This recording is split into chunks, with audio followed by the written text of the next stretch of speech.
Good morning. Good morning. How are we doing? Great. Good. It's a beautiful misty day. Okay, you made your way over. Welcome to this session. I hope it's the session you intended to come to. It's about the habits of mind. And I'm glad to see you all here today. We started with a prompt, and I'm going to have a little conversation. I'm probably supposed to use that, and there's a camera, barcodes. Hello. How do you do? Where are you from? I'm Andrew Taylor. I'm chair of the Department of Performing Arts, and I teach in the Arts Management Graduate Program. I want to briefly have each of our panelists introduce themselves as well. Come on. Go. Hi, I'm Lacey Wootton. I direct the Writing Studies Program in the Department of Literature, and I'm also chairing the committee charged with developing the new W2 courses. Hi, I'm Cindy Bair Van Dam. I'm the faculty chair of the AU Core Committee. I also teach in the Writing Studies Program. Hi, I am Brad Knight. I'm the manager of the AU Core and AU Core Assessment. Great, and we're here today to talk about habits of mind, and specifically 4 pathways to engaging the idea of habits of mind. And usually the first question is, well, what the heck's a habit of mind? And that's an evolving concept, but I think the second question is one attempt. We all work in disciplines or in fields or domains. There's content around there, but there's also means by which we interrogate the world in that domain. So a scientific process, creative aesthetic process, social history, these different ways of engaging and interrogating what is true, what is real, what counts as evidence. So habits of mind, at least the way I frame it, are the essential processes, practices, methods, and questions through which we interrogate the world. Not all of them, but the ones that seem dominant to our way of interrogating. So given that question, I guess the only thing I just found, Dorothy Sayers, which I just thought I should read. Is it not the great defect of our education today that although we often succeed in teaching our pupils subjects, we fail lamentably on the whole in teaching them how to think? They learn everything except the art of learning. I know that's a little bit hyperbolic and a little bit provocational, but the idea that there is not just content and also process, but habits that inhabit ways of seeing, ways of doing, ways of knowing. That's what we mean. So I thought just opening with, if you had a moment to reflect on any of these 3 questions, if things pop to mind, if things you want to get into the room, as we begin, just a few minutes about things you might think about from your own discipline point of view. Anybody come up with a thought? Excellent. Yes, go ahead. So I'm a writing professor, and someone told me about Paul and Elder, critical thinking, and I think critical thinking is a habit of mind that most want to foster among students. So I talk about that and devote some portion of the class to that, and then later try to use that to have the students, when they critique each other's work, refer to that as a basis for their discussion. Right. So critical thinking. So I guess I asked you for the next step. So what does that look like to be a critical thinker in the discipline or in your class? What do you see when students are doing that? Well, primarily when we read a text, to not take everything as given, but to think about what the source is, what the arguments are, what's being left out, what the purpose of the author is. And those are the kinds of questions I'd like the students to ask when they read anything. Okay, so things about what's in there, what's left out, what's sort of the nature of the author's perspective, where did it come from? Other disciplines about what it means to do critical thinking. What do you see in your students when they are being effective as critical thinkers in science or social science or history? Research methods. Can you Yes. research methods? And say who you are. I'm Sarah, but actually I'm not student. Well, it's okay to be actually next. So research methods. So yeah, there's different approaches to research and proof and evidence. Yeah, go ahead and introduce yourself. Yes, physiochemistry. And so I just want to comment that the definition you gave at the beginning, it almost perfectly match, the interrogation process match with what is the scientific process, except for one thing, that we use a specific method, which is the experimental method to interrogate the law of nature. So say that critical thinking is good, she pointed out in the research, because the process of asking yourself and doubting and learning by experimenting is what we do in science. So, but that's a different thing. But I think it can be used, in the habits of mind. the process that are in the scientific reasoning are perfectly going together. Right. Okay, so experimentation, experimenting, testing data, and then of course the peer review and commentary and critique is an essential part of scientific process as well. Other people from different disciplines, yes. I just want to reinforce what he said. Actually, it's not from my discipline, but I love the word doubting. I think that's so important. You know, the idea that everything should be doubted and that we should be really interrogating everything and not taking things as given. I like that word a lot. So what does doubt look like in your classes? How do you see that students are developing a habit to doubt? Well, I think economics actually teaches students not to doubt, you know, but to know in a really narrow way. But I think that the doubting part. I'm going to doubt me, yeah. Well, I know. For advanced economists use data to doubt things, you know, and challenge things. But I think in intro, a lot of what students get taught is like the demand curve slopes downward. Don't doubt that, you know. That's like a fact. So anyway, so it's important about how we're rethinking things to think about doubting. If I can add. Yeah, go ahead. Couple more. When I was a student, it was a very traditional way, and I was being taught facts. And so when now I got the role of teaching, I realized that yes, we actually do teach facts in class, but we need to teach also how we get to learn about this. And so doubting is the process. You know, you want to always question yourself: is this correct? And in this particular world, we need to make a point. Fake news. Just say that. Yeah. Yes, sir. Two more. Go ahead.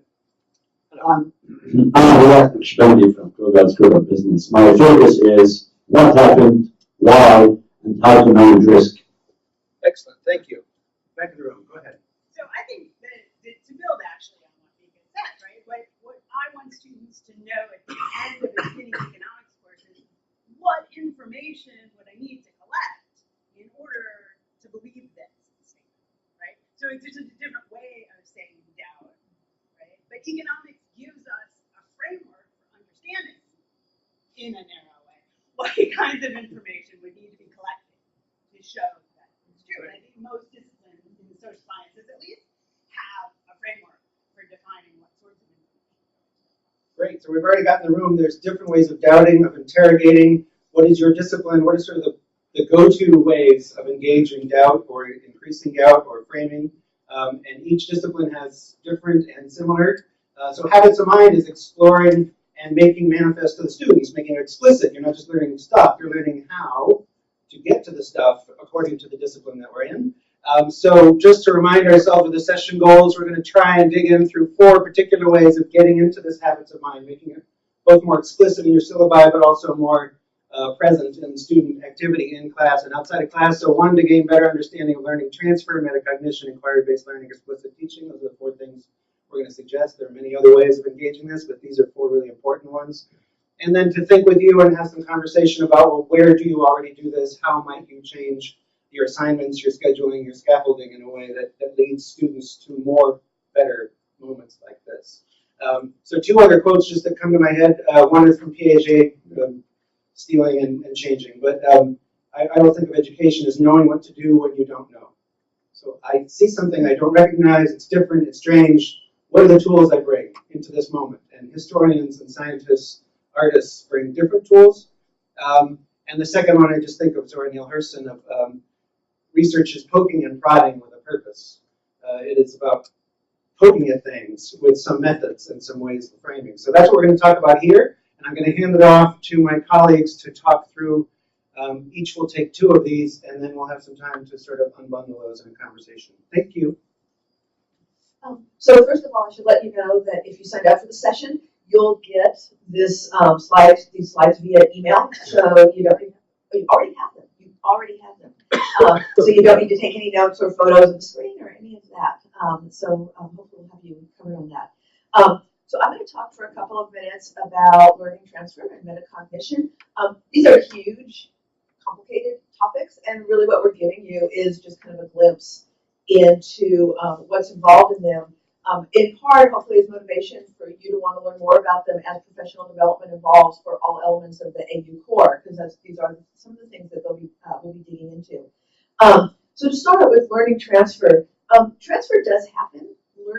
Learning something in one situation does transfer to other situations. If it didn't, we would always be starting fresh when we learn anything, right? And I focus on it in particular because I teach writing, and our course is set up to be a course that students ought to be transferring what they learn in their college writing courses into other courses. But certainly it applies to all of you. You want students to transfer within the discipline that they're in, within their major, but you also want them to transfer when they leave AU.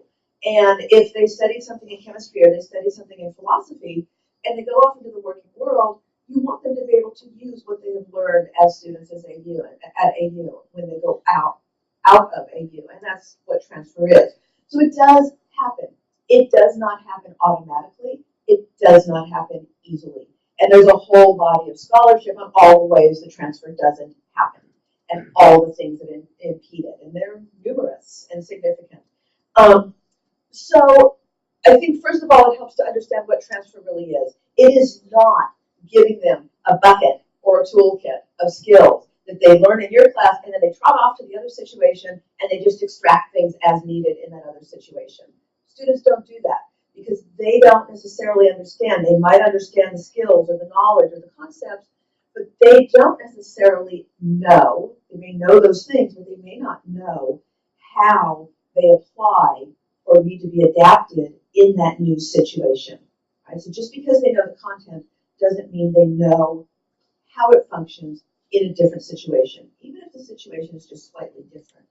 So we can't assume that it's just going to happen. So in order to foster successful transfer, one of the first things is to foster the habits of mind, back to that phrase again, that help students analyze a new situation, determine how to adapt or transform what they already know. So instead of just assuming students will go into a different class and will be able to use what they learned, for example, in an introductory political science class, you would want to talk about, we're learning these foundational principles, and they apply in these other situations, but here's how they might be different in the other situation, because students won't necessarily see that. So you would want to look ahead and help students look ahead to how they might be using those skills, those concepts, those ideas in other places, and helping students get in the habit of thinking about that. It's also important, though, to look backwards, to have students look at their own prior knowledge and help them see, okay, in your class right now, how can they use what they've learned before? Again, don't assume they're going to know how to do that. They won't necessarily. So help them see. And in my college writing class, my 100 first level course, I actually have students do an inventory. Here's what I have learned about writing so far, 10 or 15 things. And then we talk about, so what do you think you're going to be able to continue to use? How might it be different now that you're in college? And very explicitly looking at those things and not assuming that they're going to be able to figure it out.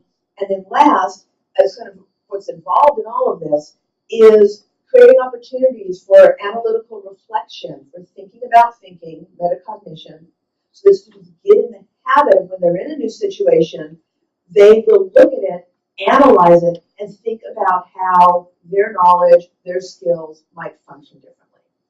And so it's this habit of thinking about what you're doing.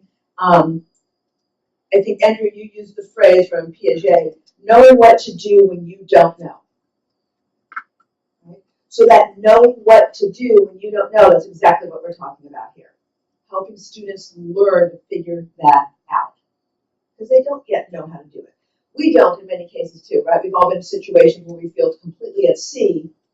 But really, there probably are things that we could use, that we could transfer. But the situation is so new and so unfamiliar or so daunting that we can't get over that hurdle in order to do that. So that needs to be a skill that we need to help teach students. They need to understand the differences among situations, but also, because we can't cover every situation, how to analyze a new situation to figure out how to adapt their prior knowledge. So let's talk for a minute about metacognition. That's really what's behind all that. So I have a definition here. Metacognition is, in essence, is thinking about thinking. While cognition involves thinking to perform a task, metacognition entails reflection on that thinking, its efficacy, or its outcomes. And this is a definition out of writing studies, but I think it applies certainly well beyond that. So students think when they do, hopefully, when they do work, right? When you give them an assignment or a paper, they are thinking. What metacognition asks them to do is to think about that thinking, to take a step back and analyze some of the language I heard that I think applies here a few minutes ago. Interrogation, process, method, framework. Those are all the ways of thinking. So what we're talking about here is making those visible to students, having them consider how they use a framework. How did they interrogate? How did a particular mode of interrogation work in this situation but not work in this situation? How would you have to adapt it to make it work in this other situation? So taking none of that for granted, having them think about all of these things that are part of our disciplines, bringing those to the surface, and having students consider for their own practice, how did I use it? How could I use it differently? How will I use it differently next time? This doesn't happen naturally. It isn't enough just to tell students to reflect. You need to give them questions, guidance, direction. It's really very much analytical reflection, very guided, deliberate reflection. And it's a habit that needs to be fostered over time, repeatedly throughout different classes. So I'm going to leave it at that because that's a good transition over to inquiry and explicit teaching. Hi. So I've got to move because I got to be able to see the screen, and as many of you know, I'm a walker, talker kind of person. So I'm going to talk quickly about inquiry-based learning and about explicit teaching. And I'm not going to go over everything that's in our slides because we only have 75 minutes, but I'm also going to just sort of hit some notes because I know you'll have these slides and you can look at the details later. I wanted to make sure that I recorded things that I thought were important. And also, we're going to be coming back to this time and time again in this semester as well as in the future semesters as we're getting ourselves used to teaching in this new strategy for the AU Core. But one of the big pieces of AU Core that makes sense for a lot of you who are teaching is to think about inquiry-based learning. Sometimes people talk about inquiry-guided learning. That's a slightly different thing, but not different enough that we really want to focus on that today. But I do want to think about inquiry-based learning. And really what it is when students ask an authentic question and try to figure it out, right?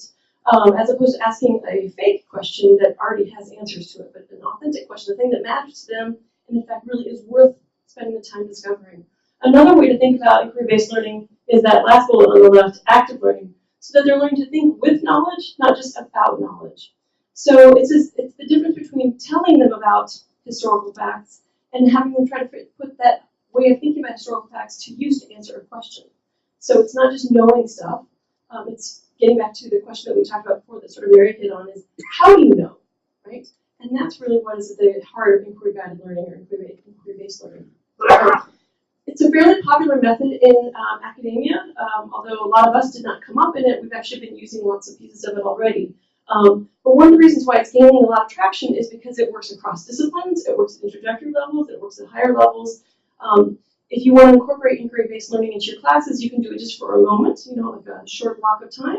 You could do it even as small as one class. You could do it over the span of the semester, or in many capstone classes, you might see that you're going to span it over a couple semesters. So one of the reasons why this is so very popular is it's an adaptable approach to how we teach and think about things.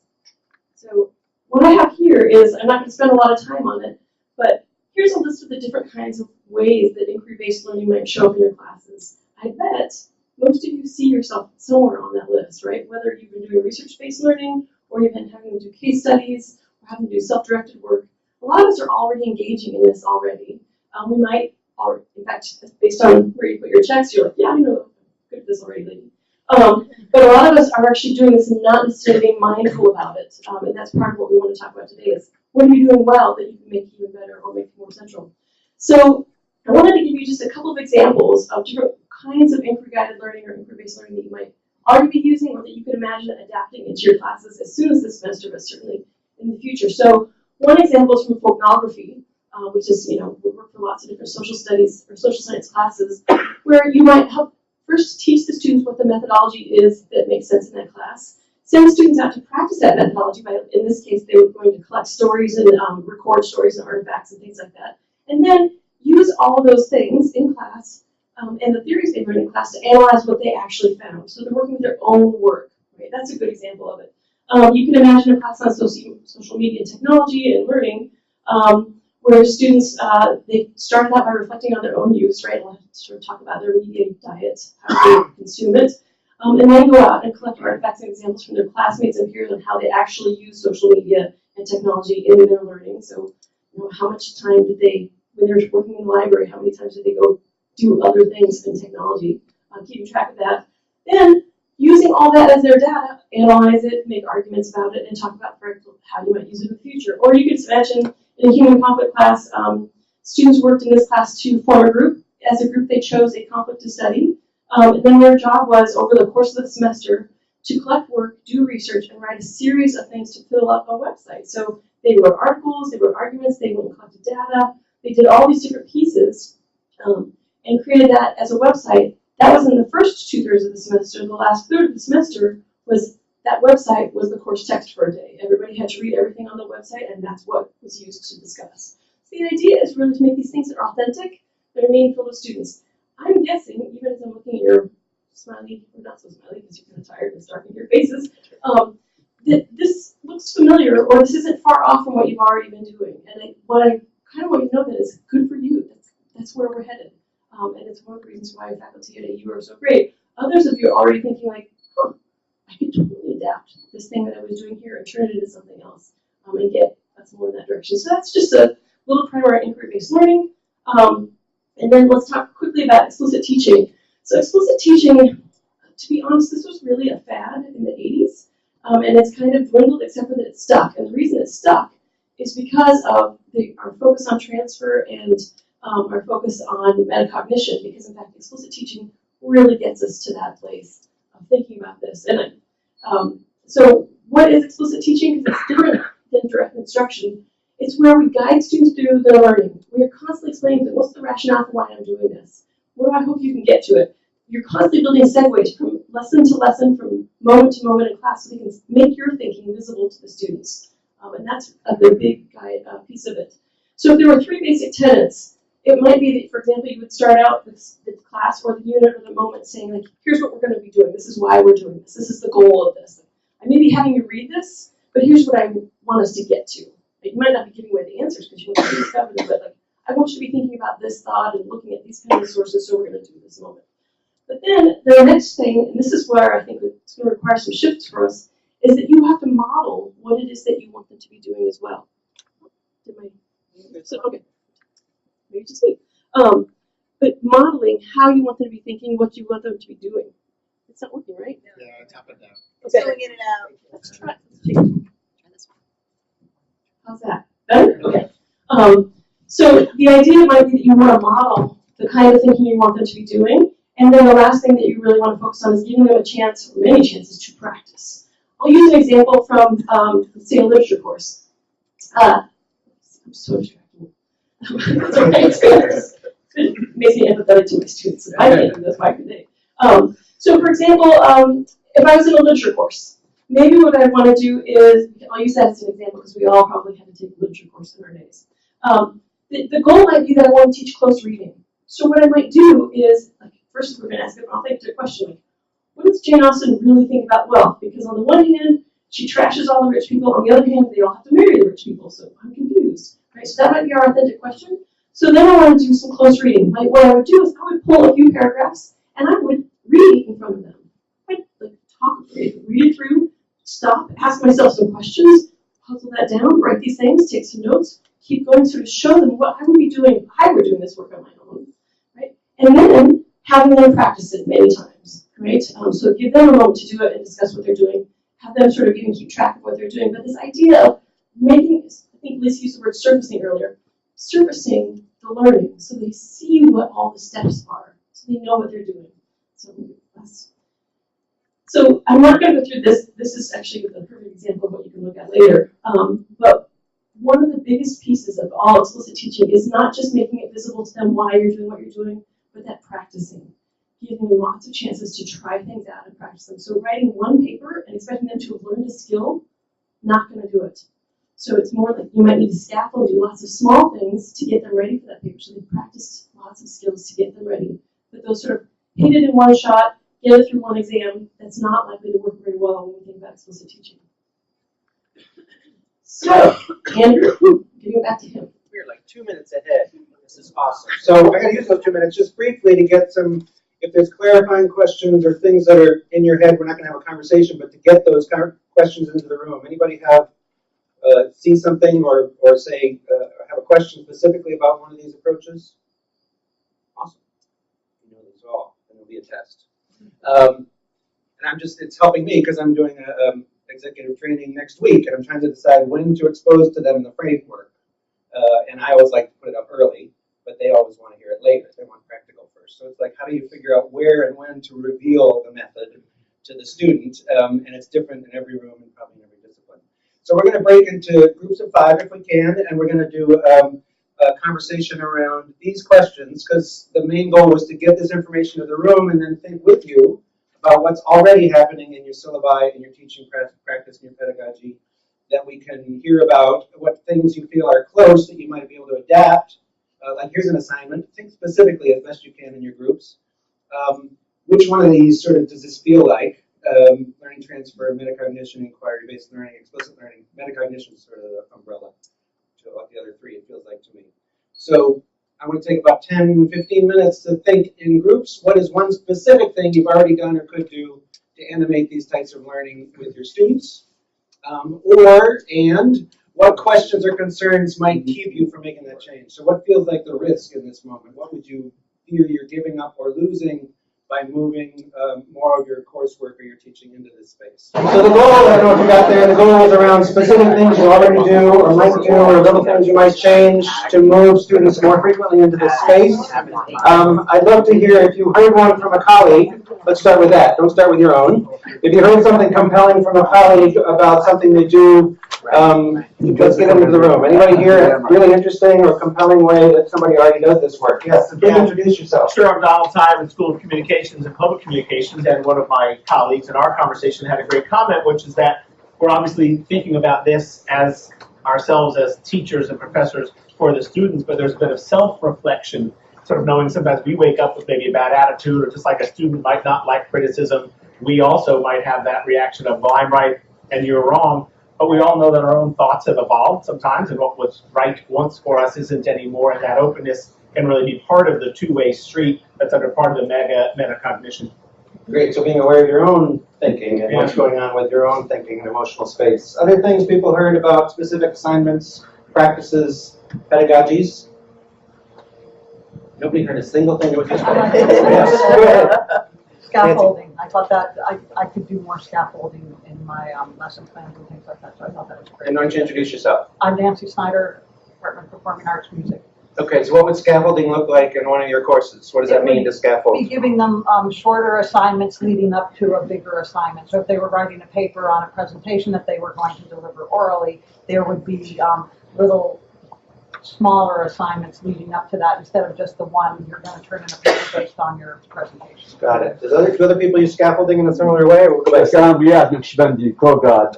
One of the things that I managed to gather from the conversation here is the concept of apprenticeship tools and vehicles in teaching.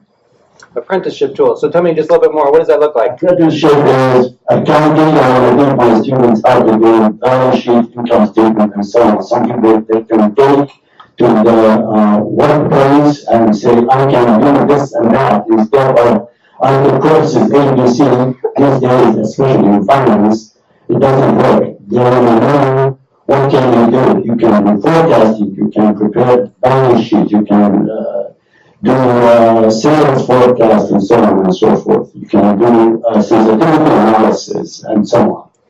Great. Did anybody hear or experience themselves a way they could change or tweak something they already do to move students toward this space? Do you hear productive ways of moving this? No? Awesome. Did you hear any fears or concerns or like, oh my God, we did this 20 years ago and it didn't work? Any of those? Yeah, well, good, couple. I'll go start with you. Please introduce yourself and then we'll go back here. Laura, and so one of the, I guess, challenges, for lack of a better word, is if you do the smaller assignments leading into a larger assignment, that ends up being significantly more work for the professor in terms of you then have to grade all of these smaller little assignments. Well, I choose just not to grade. Yes, please, go ahead. Vicki from SIS. So we're all doing this, by the way, this kind of teaching learning, which was great to hear. One of my colleagues raised a question about explicit teaching. When do you introduce it? Is it something that overwhelms them rather than helps them? Many questions. Does it, force them into a particular kind of mindset based on your modeling of this? Great. Is there a response, or have other people done that a technique? Mika? So I sort of have the same worry about this. So I also have been doing much more of this explicit teaching, and even at the PhD level, I think it is sort of helpful for students to have a sense of where they're going. But Chip isn't here, but sometimes I talk to him about this issue of what about discovery? And when you map, when you start every class with this map, like here's what we're achieving today, it kind of I don't know. It has a potential, I think, to kind of constrain the brains of the students. Like, okay, now we're on this path, and you can lose some of that discovery aspect, which I don't know. But I mean, for me personally, I think as an undergraduate, part of what drove me into academia was my fascination with that process of discovery. So how can you be explicit while still leaving open, plenty of spaces for discovery? Andrew? Thank you. I have a good Response answer. back there? I give exercise. Steps in. Here's what I do, is I actually don't tell them beforehand, because I want to always create big reveal moments, because it's more dramatic. But actually what I'll oftentimes do at the end of some sort of thing, I'll say, so why do you think I made you do that? Like, what was I up to? What's the secret plan that I have that I haven't revealed yet to you?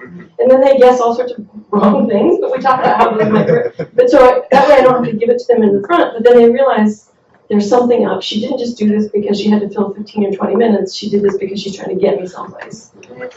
Yeah. The other thing too is I think these things sound really big, but really they're moments more than anything else. And I think at first that, if I think most of us really are doing most of this. It's like, when I talk to students about writing and they realize, oh wait, I've been doing this all along. I think that's true for most of us, and it is just kind of that awareness. But we are talking about moments here, not a lecture about metacognition or explicit teaching, obviously.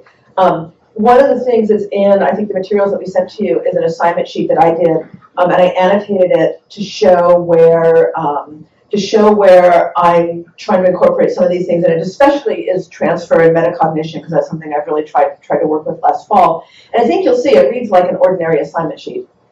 There's nothing that would look especially different from any other assignment sheet, but I pointed to the places where I really am incorporating the things that we're talking about here. So it doesn't have to be heavy-handed. It's kind of, I think, ironic that explicit teaching can be subtle, but I think that it can.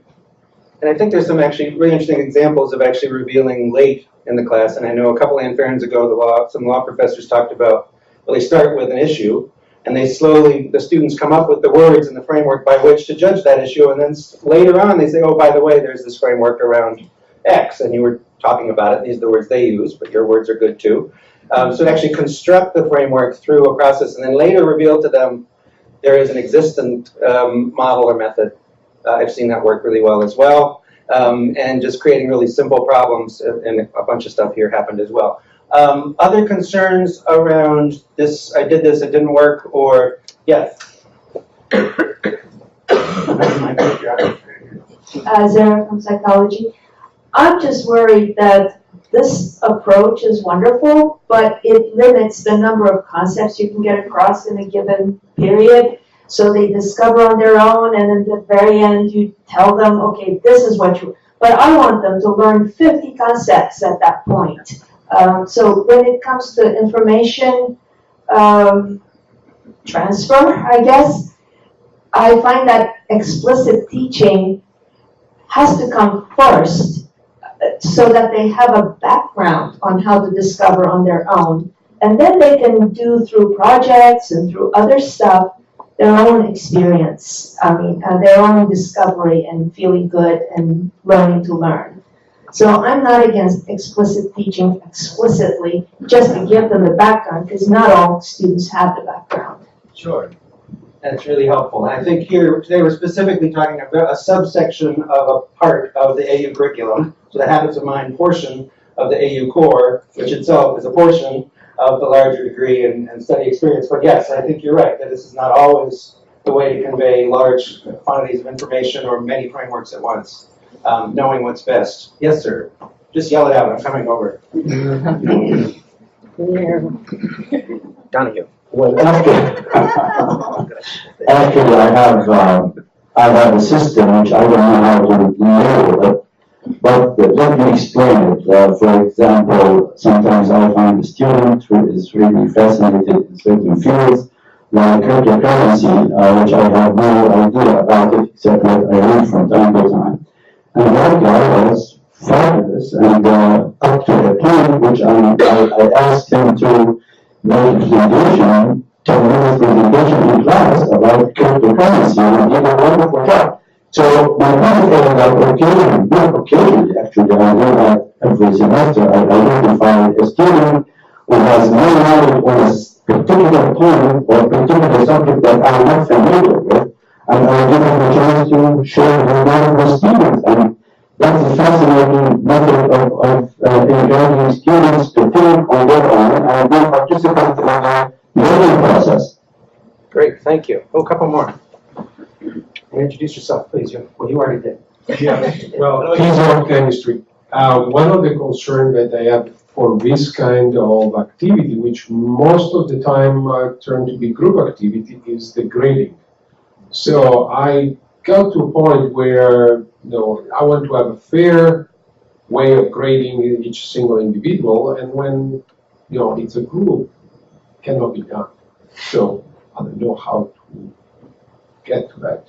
Great. Hold that thought. Go to the gentleman. I'm Dan Wootton. Thanks. I was amazed to learn that in chemistry there can be different answers to a question. And I as I was saying to my colleague, I've never been interested in chemistry, but with him I would. But it seems that one thing we all have in common is the problem. And I think that some of what we're talking about could appear to be contrived to students if they think we're using gimmicks, but I think somebody said something about a problem that actually matters to the student. This is something, was it Cindy? Something I did in an inquiry course last fall. I said, here's 40 problems that if not democracy, what? Things like that.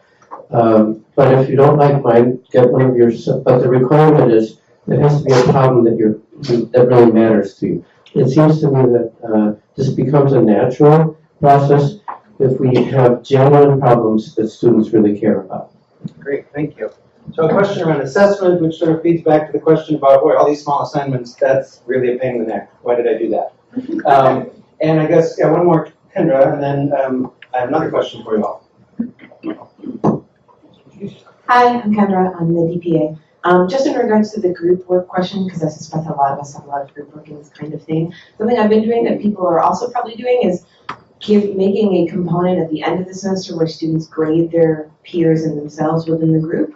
So they have their rubric for what their group members are supposed to do from the beginning, and then at the end of the semester they turn in an evaluation for each of their peers and themselves, and that average score is worth 5% of their grade. So they know from the beginning that they get to hold their peers accountable in a small way, and of course if they give themselves a perfect score, I drop that from their average.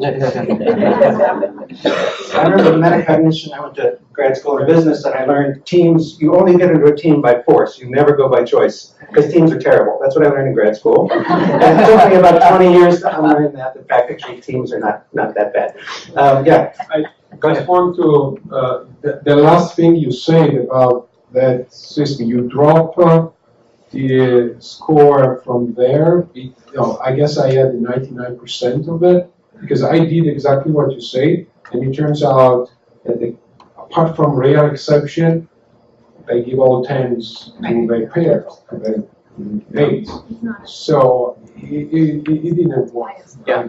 Well, there are specific mechanics around those, and that's a great resource for CTRL. I guess one more question I want to get into the room, which relates to this, is how do you know? So as a faculty member, as a teacher in a classroom, or in the assignments you're reviewing, how do you recognize when and if students are actually beginning to incorporate a habit or a way of thinking, a means by which you're approaching? Any of you have ways of sort of indicating in a way you can grade? the things like that. Yes. I think something we brought up was actually the integration of the feedback itself. Instead of the professor just giving feedback and that's the end of the story, allowing the students to give ask questions about the feedback, because maybe, to your point, we were saying, like, maybe people get defensive, you're having a bad day or things like that, and you're just kind of swallowing it in feedback and not really responding with good questions to your professor, so the professor doesn't really know how well you've integrated the material or not. Yeah, very helpful. Other people have ways by which they notice students actually thinking in the means of the discipline rather than just... No, but I have a question. Yeah, go ahead. So one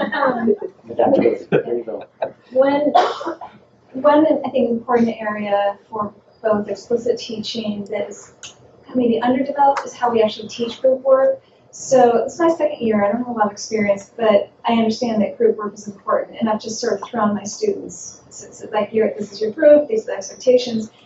And what I heard from a grad student was from a different university, was real disappointment that her faculty hadn't really developed the skills for the students and what effective group work is. So I wonder if anybody has effective methods for teaching people how to work together, those difficult confrontations, difficult and differing expectations of work. Does anybody have tools to be really explicit about what the skills we want them to grow during a group process? Anyone? I can. Jill? Yes. Or one. One that I've used occasionally, but some of my colleagues have used more, is give students roles, especially to start off, that they have very specific delineated jobs. And I'm thinking in particular, we do a lot of group work for draft review in the writing studies courses. And like Glenn, one of my colleagues, each student has a different job with that paper. One student has to really look at the research, another student has to really look at the paragraphing. So it's all divided up. That way, because students often don't know what to do, right, as we know, and that's true in a group as well as anywhere else, but if you give them a very specific delineated task, that becomes manageable, and they can do that thing much more in a better way than if they didn't know exactly what to do and they just kind of came in and were kind of, thrashing it out. And then that becomes easier to evaluate too, because then they know, okay, you have to have commented on this stuff. But I think that one thing that one person said, I think is key here for the group work, 5% of the grade was the shared grade. I think that when they do group work, assess it, make it worth something, but don't make it worth too much, because I think inevitably you are going to run into some issues with grade inflation and all with it, because it is hard to grade. But I think giving students roles is a great way to train them to work together. Great. And I've noticed some really great teachers, actually, part of the group debrief is not just, well, what did your group do and learn? It's, well, let's talk about the process that you experienced during it. Where were you frustrated? I mean, actually calling that forward as a moment to think about, even for 5 minutes, that actually, over time, they're like, oh, wow, I was really, I see what I did. And the other thing I noticed a colleague does is she says, part of the grading is, other than yourself, which team member made the greatest contribution to this project? So you diffuse the self immediately, and then you start to see through the group response, boy, that person really showed up a lot. So there's actually techniques, and that's where I think good practice and CTRL and working as community is say, boy, here's a problem. I don't want to grade all these small assignments. Who's got an answer? I got this team project grading problem. Who's got an answer? That's where we can work together in almost a, dare I say, a metacognitive way. To find answers. And before we wrap up, the other question I usually ask, but you can think about it as you leave, is what can I do as a teacher to make sure none of this ever happens in my class? So if I were an evil genius, I want to make sure students never learn the method by which all I want them to learn is this. So how can I stop them if I really wanted to make sure they never learned metacognition? And that actually it's a fun way of sort of unbundling the things you may already be doing that are blocking the best path forward. So give that a thought, and we'll have sort of a competition maybe. Who's the most evil genius that can block student learning? We'll have an award. We can have an award. And then to wrap it up, I'm going to hand it over to Brad. Great. I'll bring us home. So we are going to spend a couple of moments just reflecting on what happened today. So I just want to sort of put the question out to the room of how did we practice the 4 concepts that we talked about here today? So if we asked you, how did we practice metacognition today? How was that present in our conversation? The initial prompt to write before we started. The initial prompt. Other ways? This question. Precisely this question. How about inquiry-based learning?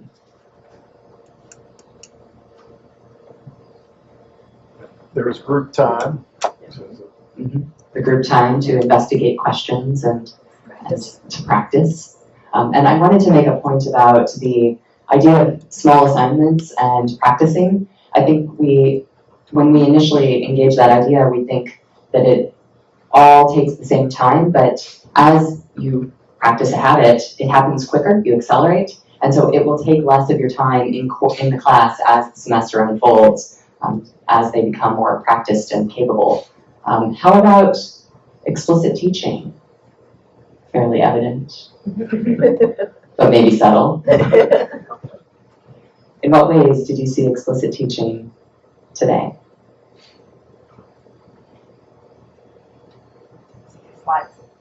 The slides, showing the methods by which we're talking about and how they work. Many people were sharing assignments they do and why they do them. They were giving their thought processes behind why they think this is a good way to teach it. Exactly, the rationale and purpose for assignments, modeling how we do the work that we do in our classes and how our disciplines operate. And finally, learning transfer. In what ways might you have seen that present today? How would you look ahead to see how you might use these different concepts? The way that often an idea would be introduced and then you ask the group for some feedback on how to apply that subsequently and sequentially, sort of to bring in scaffolding a little bit, I felt like we saw. Other comments? Other ways that you've thought about learning transfer today? In that case, we are going to look ahead. I just want to get on your radar that we are really excited. We're going to be bringing a speaker to campus this spring to continue our focus on talking about teaching practice and how we can develop these habits of mind and bring this new curriculum to life on campus. So Dr. Tom Angelo, who is a clinical professor of educational innovation and research, will be coming to campus on February 28th and March 1st. We will have a schedule and an invitation out to the community once a more firm timeline has been developed, but we're really excited because this focus is really on transformative learning, is the phrase he uses. So how do you apply active learning and these different techniques and pedagogies in order to really engage our students in learning and witnessing that learning and applying it forward and finding uses for it.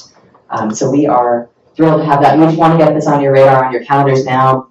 Hold the time. And that's it. Let's do the So evaluation, and we so- know we want to get off to the lunch, so we're trying to wrap it up as soon as we can and get a good seat in the main hall. They have a outside hall through live video, so you don't want to be in that hall. So, but I know there's some wrap up and clean up. Yes. So before you leave, they have asked us to include this slide where you can provide your feedback, and you can. Yeah, I can see it from here. Yay. Thank you. So I just want to say thank you one more time to all our panelists. Let's give them a round of applause.